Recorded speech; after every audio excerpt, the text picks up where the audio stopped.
একটা জিনিস কখনো নোটিস করেছেন, যেখানে আজকে রোড কানেক্টিভিটি আর বড় প্রজেক্ট ঢুকছে, 10 বছর পরে সেই জায়গাগুলোই চিনতে পারা যায় না।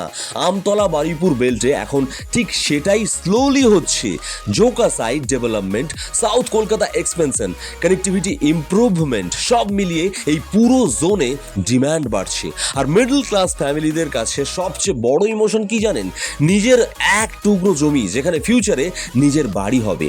আমতলা সিটিতে 2 কাঠা থেকে শুরু করে ডিফারেন্ট অপশন আছে, মানে একদম কোটি টাকার লাক্সারি বায়ার না হলেও প্ল্যান্ড ভাবে ড্রিম শুরু করা যায়। আর একটা জিনিস ভালো লেগেছে, এরিয়াটা এখনো পুরো ওভার ক্রাউডেড না, মানে শহরের কাছেও আবার একটু শান্তিও আছে।